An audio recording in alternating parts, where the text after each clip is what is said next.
Bueno, como les decía entonces, los cuestionarios, que son el instrumento de método cuantitativo cuando estamos recogiendo la información para analizarla, está compuesta por ítems que, como él también les comentaba ayer, en el cuestionario no todos necesariamente son preguntas. O sea, en el cuestionario pueden haber, por cierto, preguntas, propiamente tal, por ejemplo, cuál es su edad, cuál es su género, cuál es su condición socioeconómica, cuántos años lleva acá, qué sé yo, pero también pueden haber afirmaciones, es decir, cosas como, por ejemplo, si en una escala de 1 a 10, 1 significa muy poco y 10 significa mucho, ¿dónde se ubica usted? Entonces, ahí hay una afirmación, perdón, eso en realidad más bien como pregunta, pero una afirmación puede ser, por ejemplo, eh, ¿está usted no de acuerdo con que, no sé, pues en Chile el aborto sea libre, por decir algo? Entonces, ahí uno dice, el, eh, como afirmación sería algo así como, en Chile se debe despenalizar el aborto. Una afirmación. Entonces, y le piden cuál es el grado de acuerdo que usted tiene con eso. Y ahí uno pone si está muy de acuerdo o en desacuerdo, medianamente de acuerdo. Otra afirmación que podría ser algo así como la Universidad de Santiago es la mejor universidad de Latinoamérica.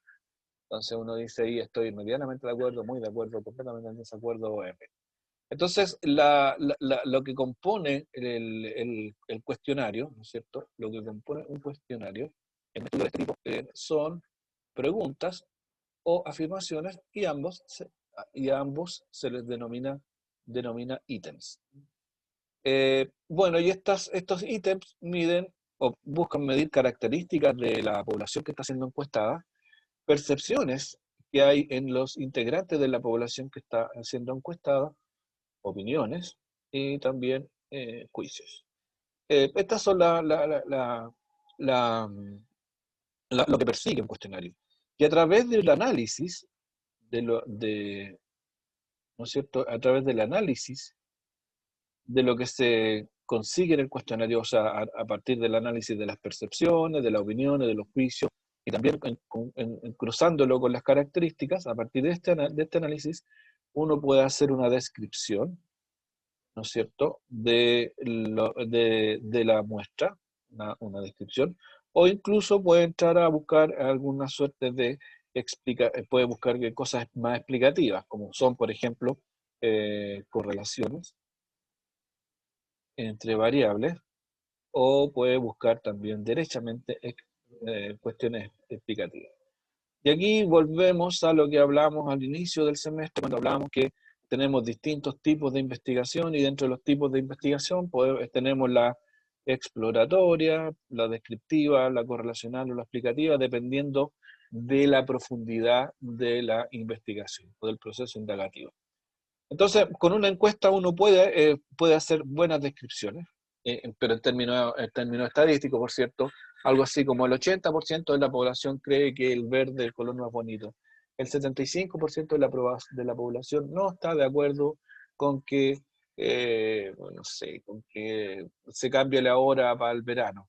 El 20% de la población apoya que en Chile qué sé yo, no sé qué puede ser, que apoya que en Chile las clases duren 5 horas. O el 30% de los estudiantes de la Universidad de Santiago espera que la universidad los apoye financieramente en sus carreras, o algo por el estilo.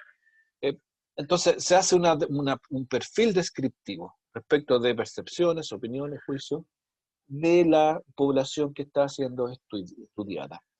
Ahora también se pueden encontrar a través del análisis, a través de esta parte de la muestra, se pueden encontrar correlaciones. Y ustedes saben de qué se trata una correlación, que es cuando, en el caso de que sea una correlación bivariada, es cuando yo tomo dos variables del estudio, que puede ser, por ejemplo, edad, y puede ser edad con puntaje PSU, por decir algo, edad con puntaje PSU. Entonces, yo hago una correlación entre la edad de las personas y el puntaje que tiene en la PSU. Y aquí yo puedo establecer si existe o no existe esta correlación. Y eso, bueno, la correlación se mide principalmente a través de Pearson. Entonces, yo puedo obtener que van desde -1 hasta 1, ¿no? En donde el, el valor más cercano a 0 me indica una baja o nula correlación, y si se acerca a -1 es una alta correlación, o va subiendo el nivel de correlación, pero correlación inversa. Y si el puntaje, el indicador se acerca a 1, entonces ahí estamos teniendo una asociación positiva que me está señalando que existe una correlación directa, o que existe una correlación que tiene, que digamos, mientras más se acerque a 1, más potente es entre las variables. Entonces ahí yo puedo establecer dentro de este análisis que para un par de variables, como por ejemplo son la edad y el puntaje, existe o no existe una correlación. Y lo propio puedo hacer ya ahora ya no para relaciones bivariadas, sino para correlaciones multivariadas. O sea, yo puedo encontrar asociaciones, o puedo buscar asociaciones entre más de una variable. O sea, puedo asociar, junto con la edad al puntaje de la PSU, puedo asociar, por ejemplo, el colegio de origen, puedo asociar el colegio de origen, la edad, el nivel socioeconómico, si yo, las notas de enseñanza media. Es decir, puedo asociar varias variables a una sola. Entonces yo hago esta correlación bivariada y lo que ahí trato de establecer es cuánto influye cada una de las variables en una variable concreta, que es, por ejemplo, el puntaje PSU. O sea, ahí hago ese estudio. Y ahí y ahí veo si existe o no, digamos, también puedo hacer un estudio con regresión para ver si hay algún factor explicativo ahí. Pero bueno, todo esto lo puedo hacer a través del análisis de los ítems o de los resultados de la encuesta.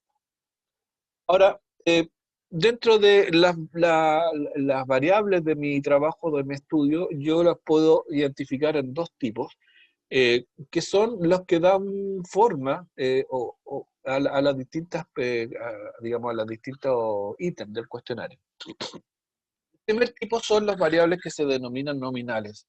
Y que recuerden que cuando hablamos variables de un cuestionario estamos hablando de números.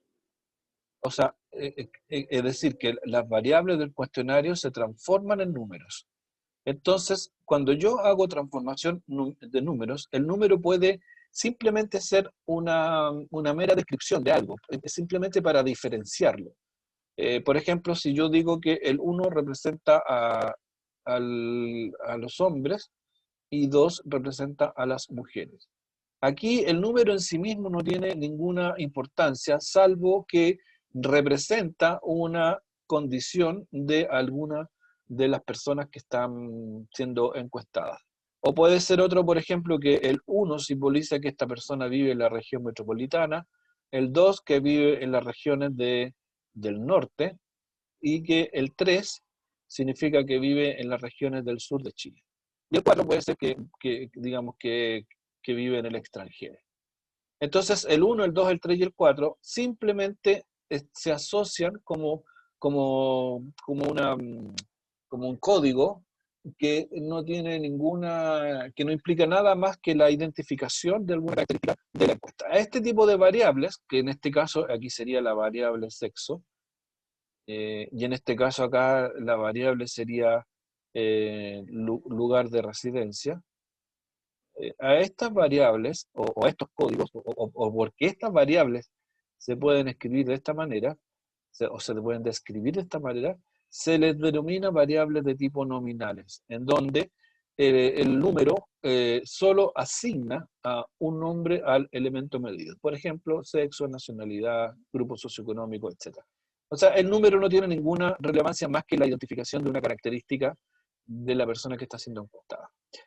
También hay otro tipo de variables, que son las variables ordinales, que también hacen alusión a la codificación, digamos, de las características de un encuestado o del ítem, pero que en este caso el número sí implica un orden, o sea, sí implica una cierta jerarquía.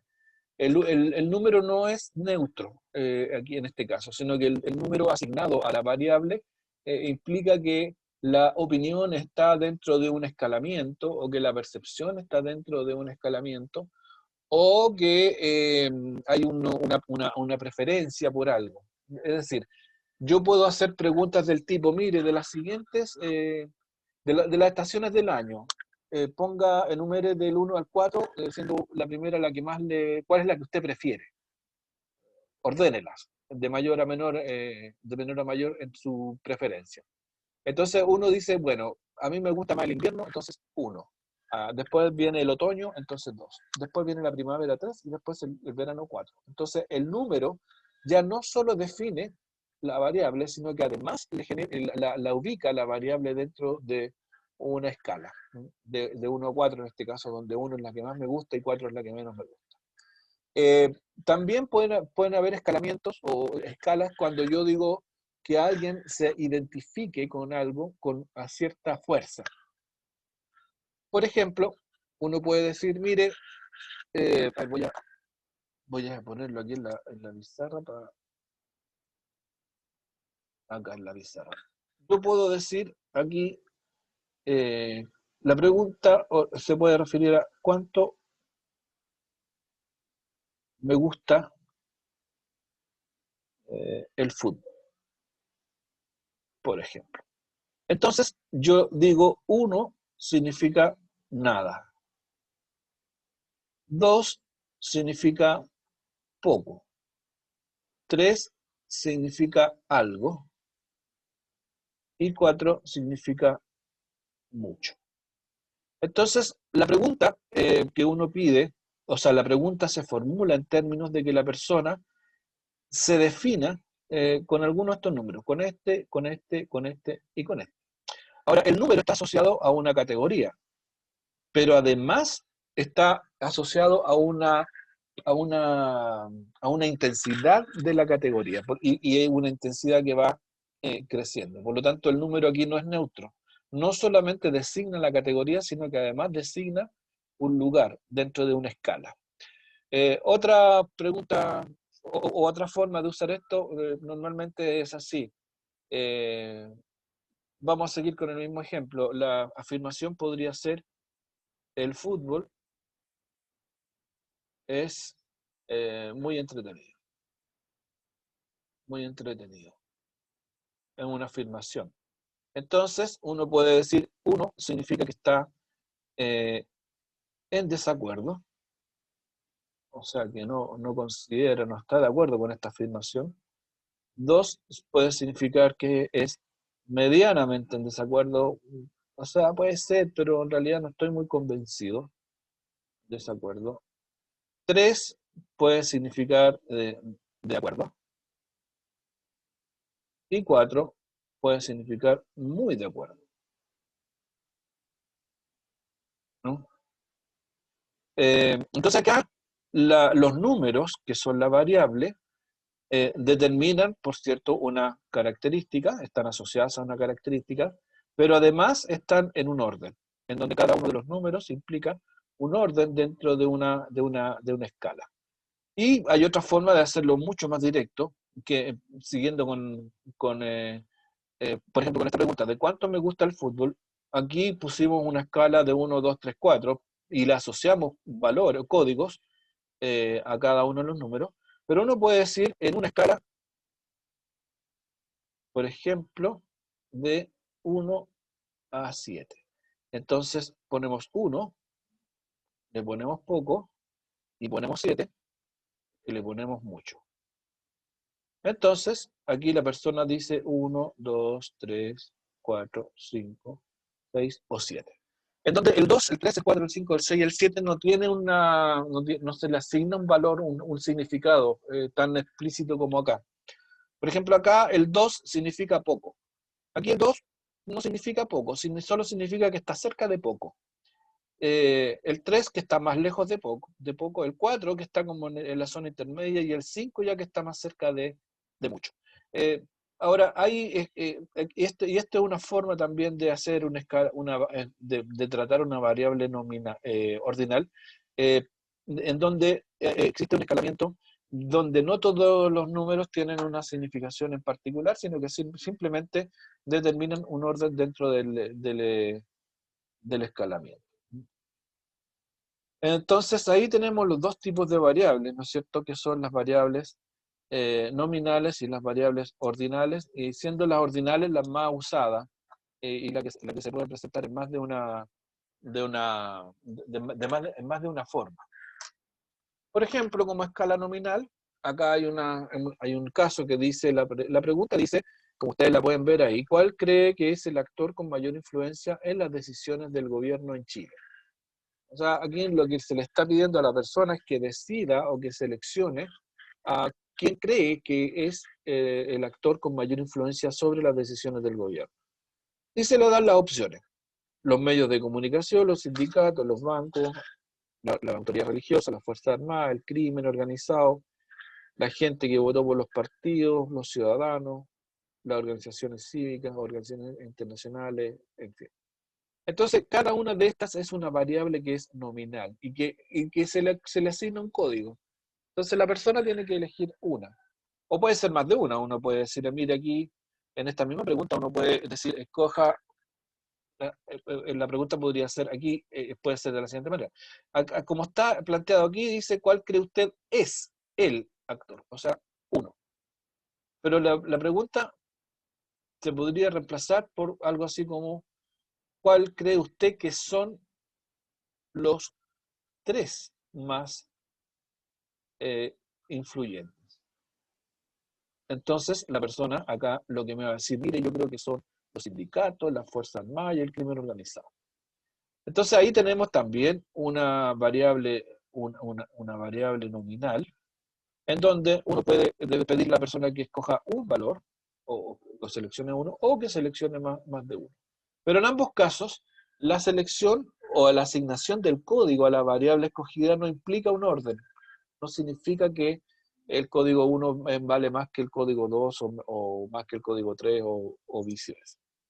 Como escala ordinal, aquí tenemos, por ejemplo, esto de acá. Dice, la ansiedad matemática se referencia al trastorno de ansiedad generalizada, por lo tanto debe ser tratada por un especialista y no por el docente de matemáticas. Aquí tenemos una afirmación y se le pide a la persona que indique si está totalmente de acuerdo con esta afirmación, de acuerdo, en desacuerdo o totalmente en desacuerdo. Y aquí el número que marque va a indicar el nivel de grado de acuerdo con la afirmación. Desde 1 a 4, donde 1 es muy de acuerdo y 4 es completamente en desacuerdo. Esto es un escalamiento ordinal, porque la variable es ordinal. Ahora, dentro de los escalamientos ordinales, la que más se utiliza es el escalamiento tipo Likert, que mide escalas de actitudes. Y es lo que más se usa, y que tiene que ver con los ejemplos que hemos dado. Normalmente,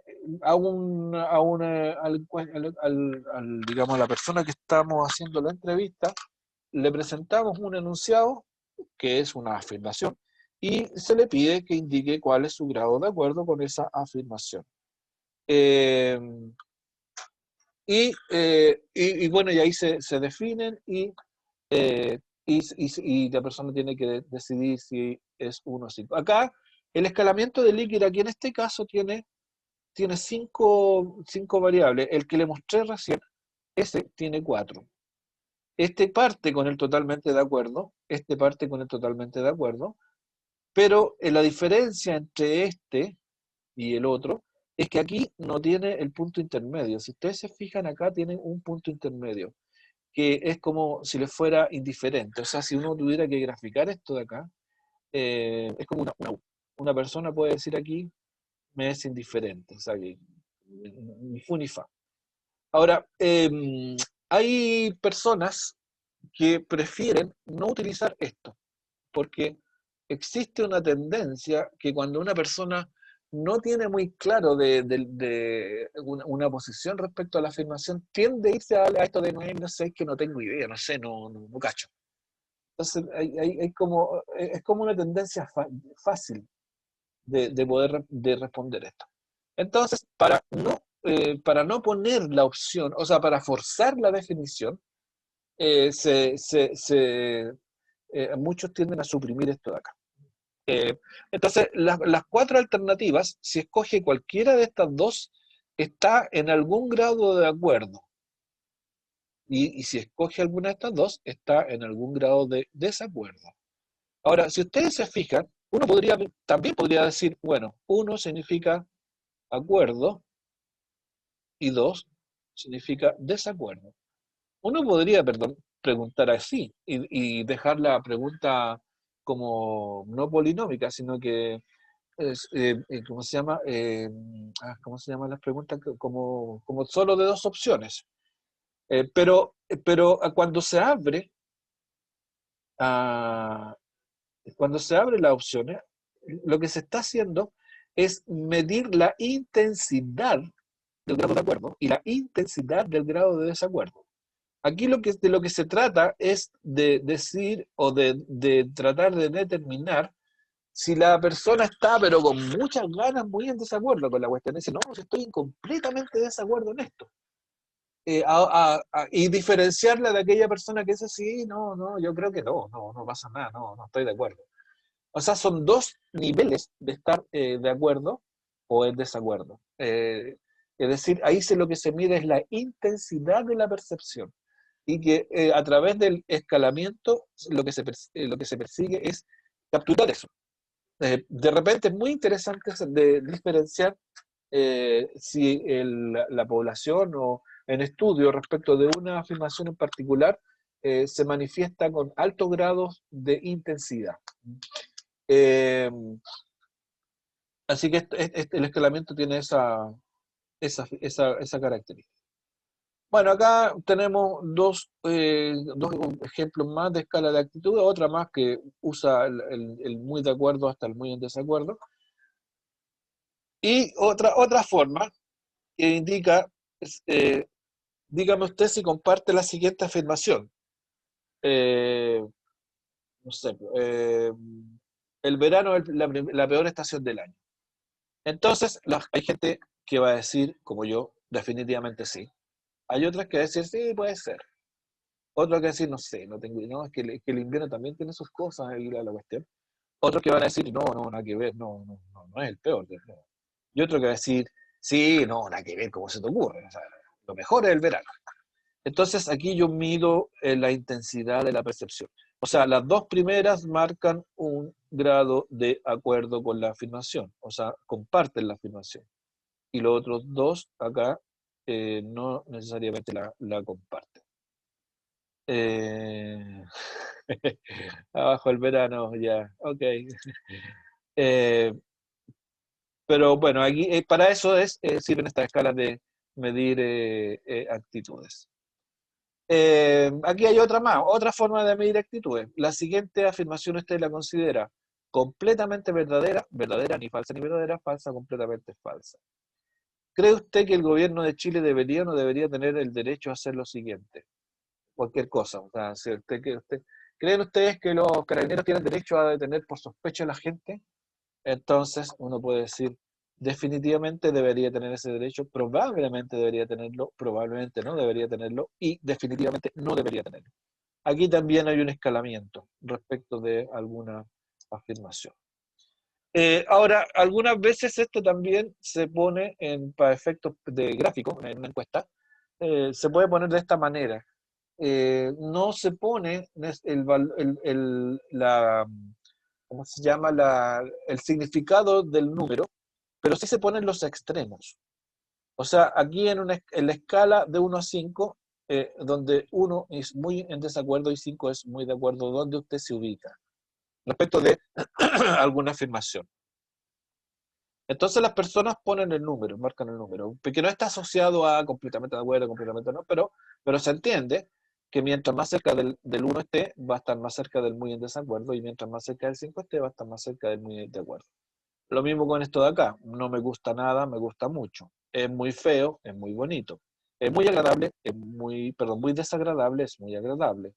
Rechazo totalmente, acepto totalmente. Bueno, y aquí hay un ejemplo de escala de 1 a 5, pero también pueden ser escalas más grandes. Se usa mucho la escala de 1 a 7, en particular porque en Chile, como tenemos como nuestra evaluación escolar es de 1 a 7, cuando alguien le dice te sacaste un 4, tiene sentido, uno sabe de qué está hablando. O cuando te sacaste un 5, cuando te sacaste un 7, cuando te sacaste un 1.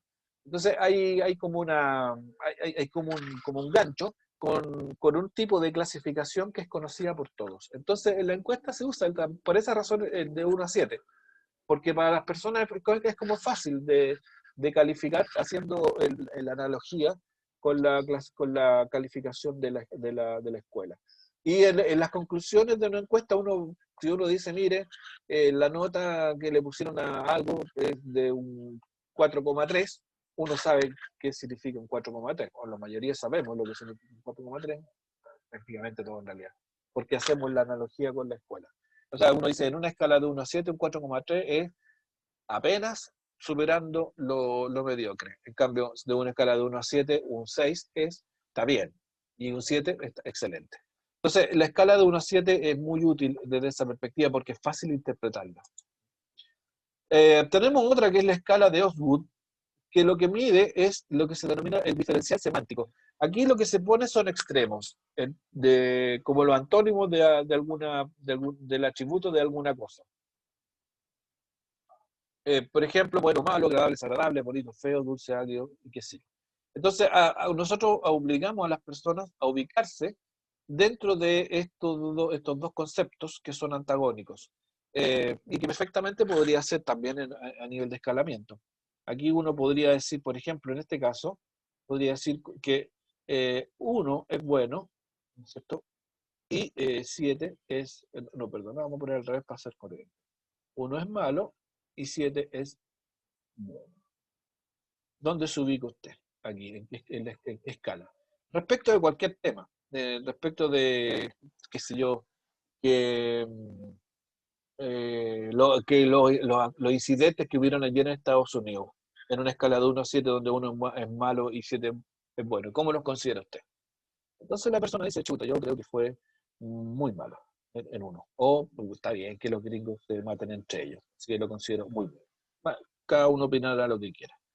Es lo mismo que en un continuo agradable, desagradable, bonito, feo, dulce, agrio, qué sé yo. Ahora, normalmente estos son variables que ah, se definen como escalas o escalamientos. Y que esto es importante en la distinción en los programas estadísticos. Para los programas estadísticos, las variables deben ser definidas como variables nominales, variables ordinales o variables que tienen escalamiento. En un continuo como este, es escalamiento. Cuando son 1 muy desagradable, 2 desagradable, 3 medianamente desagradable, 4 estamos en ordinales. Y cuando 1 es hombre, 2 mujer, estamos en nominales. Y ese tipo de distinción para los efectos del análisis es muy importante hacer.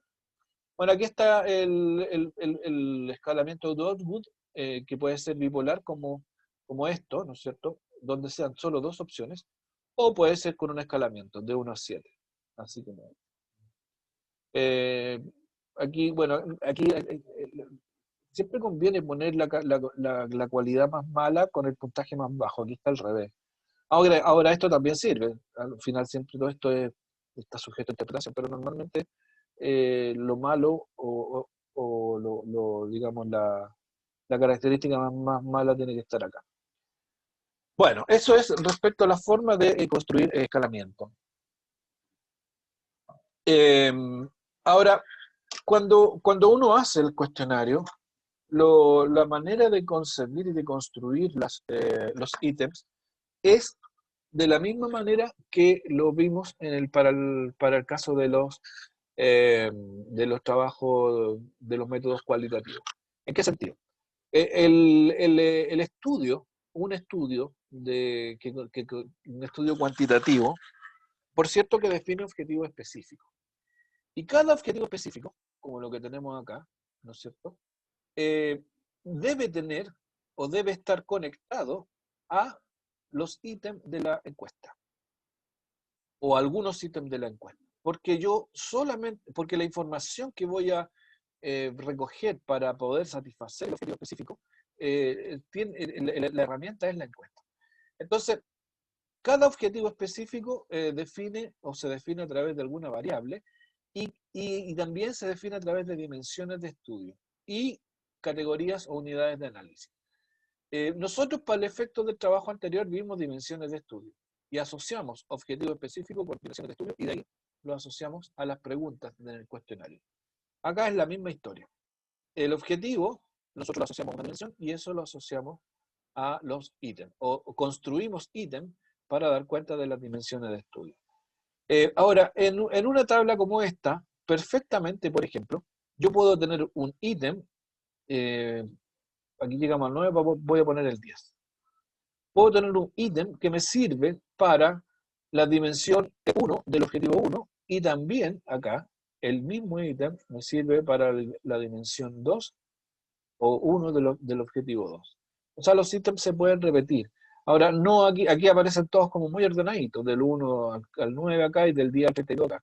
Pero no necesariamente tienen que estar así. O sea, puedo tener algunos ítems aquí, otros por acá, es intercalado, no necesariamente tienen que ser en un orden. Pero en la construcción del cuestionario, yo tengo que pasar por el mismo proceso que los estudios cualitativos, que los vimos con bastante calma en en la unidad anterior.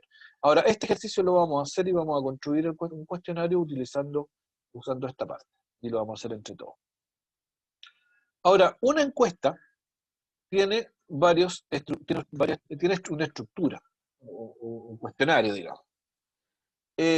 Lo primero que debe haber en un cuestionario es una bienvenida.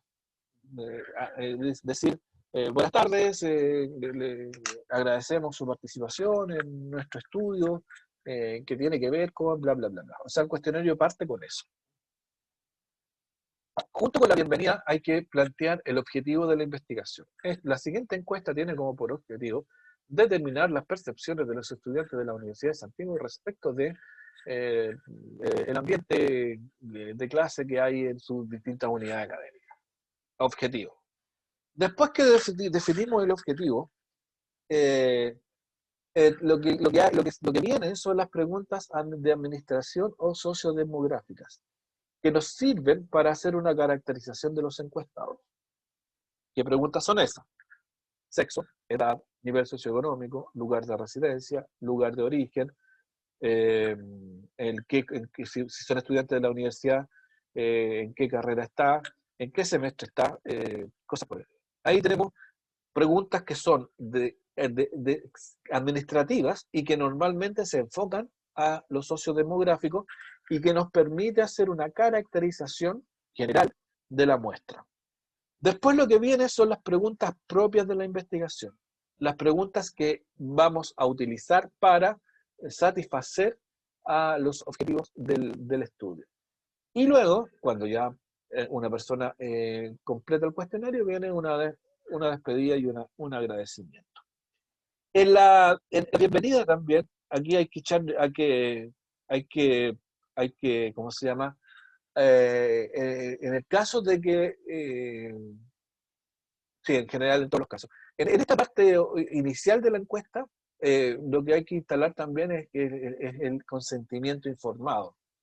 Es decir, las personas tienen que decir, sí, quiero participar. Y uno tiene que decirle, mire, el objetivo del estudio es este, toda la información que se va a recolectar se va a ocupar solamente en este estudio, no se va a utilizar en ninguna otra parte, y sus datos van a ser confidenciales y además anónimos. O sea, nadie va a poder asociar su nombre a las respuestas que aquí se encuentran. En estas condiciones, ¿usted acepta participar del estudio? Entonces las personas tienen que decir si acepto o no acepto. Y si alguien dice no acepto, por supuesto que no participa en la encuesta. Pero si alguien dice sí acepto, marca en la opción sí acepto, o lo marca con una cruz en un papel, dependiendo, o en el software, el computador, digamos, en el Google Docs, y marca la opción sí acepto, y ahí cumplimos con lo ético y que tiene que ver con el consentimiento informado para participar en el estudio. Entonces, esas son las estructuras y las partes de una encuesta. Ahora bien, después que en la etapa del análisis, cuando ya tenemos la encuesta, traspasamos los datos, ya toda la información la instalamos en una matriz que contiene en su interior puros números, ahí se las voy a mostrar. Si ustedes me dan un minuto para, para que vean, les quiero mostrar cuando digo una matriz, una encuesta, número y todo lo demás, quiero que sepan de qué estoy hablando. Ah, me dan un minuto porque les voy a mostrar una base de datos.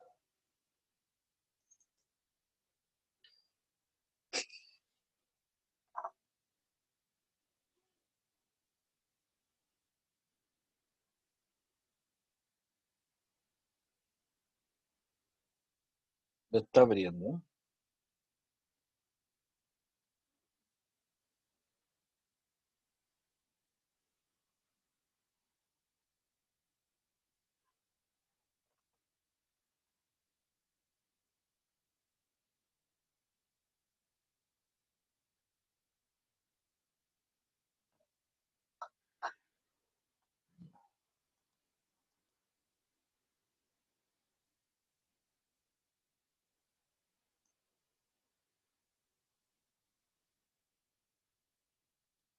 Entonces, cuando yo les indico, cuando yo les hablo de cómo las respuestas asociadas a un número, le estoy hablando de algo como esto. No sé si lo están viendo, ¿no? Se ve, ¿no es cierto? Sí, se ve, profe. Ya. Esta es la vista de una base de datos que es, digamos, del SPSS. Entonces, aquí, ¿qué es lo que hay? Aquí hay, en las columnas están las distintas preguntas. Pregunta 1, pregunta 2. La pregunta 1.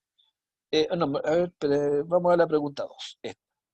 La pregunta 2 en este estudio era el sexo, hombre o mujer.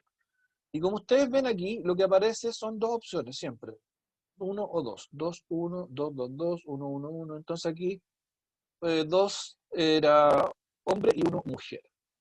Después en esta pregunta había opciones hasta el número 4. Aquí hasta el número 6, 9, en fin, así sucesivamente. No me acuerdo las preguntas, pero las podemos ver en otro lado.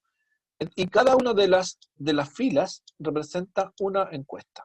O sea, esto de aquí es el resultado de una encuesta y las respuestas para cada una de las preguntas. Así es el trabajo final de codificación que uno lo puede analizar. Luego, cambió la vista, ahora ¿están viendo otra cosa ahora? ¿O siguen viendo los números? Vista de variables, esa vete. Eso, O sea, cambió, ya no solo ven los números. sí, Ya. cambió. Entonces, aquí en el SPSS, por ejemplo, la pregunta 1 es una pregunta numérica, ¿no es cierto? Bueno, aquí tiene una anchura, qué sé yo. Y aquí está el texto de la pregunta. Le voy a hablar para que la lean entera. La pregunta dice, indique el año de ingreso al programa de Magíster en Educación. Esta es una encuesta del Magíster en Educación. Entonces, esta es la pregunta. Así la leyeron los entrevistados. Y aquí en los valores que los entrevistados tenían eran antes de 2010, entre 2010 y 2014, 2015 en adelante. Y aquí teníamos el número 1 para eso, el número 2 para eso, el número 3 para eso. Entonces ahí tenemos los valores. Esta es una nominal, eh, porque cada valor asigna una característica, pero no un escalamiento, no tiene una incidencia en escalamiento. Después, y como ustedes ven acá, la medida o digamos, la variable está como una variable nominal. Aquí está puesto. Y si uno abre aquí las opciones, puede ser escala, ordinal o nominal. Entonces esta de aquí es nominal. Después viene el género, indique su género. Y las opciones son 1 masculino, 2 femenino. Y esto también es nominal. Bueno, y así sucesivamente. Aquí, por ejemplo, aquí hay aquí hay una que está expresada como, como escalar. La pregunta es, o esta es una afirmación, dice la afirmación, el programa de magíster aportó en el mejoramiento de mi desempeño profesional en el aula. Esta era la pregunta, no sé qué número, 16 creo que. Entonces las opciones acá eran 1, muy en desacuerdo, 2 en desacuerdo, 3 en desacuerdo, y qué sé yo. Y si uno va a la pregunta acá, qué tontera. Esta de acá. Esta pregunta es la número 13, 13-1. Si yo voy acá a la vista de datos, recuerden, esta pregunta tenía opciones 1 hasta la 4. Entonces yo voy acá a la pregunta 13.1, voy a la vista de datos, y aquí está la pregunta 13.1, voy a abrir, ahí está, y las opciones que se marcan son 1, 2, 3 o 4. Y solamente esas son las opciones porque corresponden a las opciones que podría más marcar. Entonces, aquí ustedes tienen el ejemplo de cómo las variables y cómo las categorías, o sea, digo, cómo las categorías de respuesta se transforman todas en números. Por ejemplo, acá dice, indique el número de años de ejercicio de la profesión docente. Entonces, el número de años que está puesto en tramos se transforman todos en números. Indique la dependencia de ese lugar de trabajo. Acá hay varios números, municipal o público, particular subvencionado, particular pagado, hasta centro de formación técnica. Y cada una es un número. Ya sé. Ahora, la gracia de este programita es que nos permite rápidamente hacer cálculos y análisis. Por ejemplo, yo puedo poner analizar aquí y puedo hacer un estadístico descriptivo y puedo decir quiero hacer una tabla de frecuencia y voy a hacer una tabla de frecuencia con el género. Lo pongo para acá, la selecciono, le doy a aceptar y aquí me hizo la tabla de frecuencia. No sé si ven la tabla de frecuencia. ¿Se ve en pantalla o no? No, profe, no se ve. No, ya, es que tengo que cambiarla entonces. Están viendo la pantalla anterior. Sí. Ya, esta están viendo todavía. ¿Qué otra ventana? Bueno, ustedes vieron ahí como que operé muy rápido y para que no se queden con la bala pasada, aquí está la tabla de frecuencia. Eso es lo que me muestra. Es decir, el programa con un clic me permite decir, por ejemplo, que de acuerdo al género, habían 45 personas que dijeron ser del género masculino, 75 del género femenino, eso en porcentaje es 37,5 del género masculino y 62,5 del género femenino. Y ahí construimos la tabla de frecuencia. Entonces, bueno, ahí entonces tenemos ¿cómo se llama?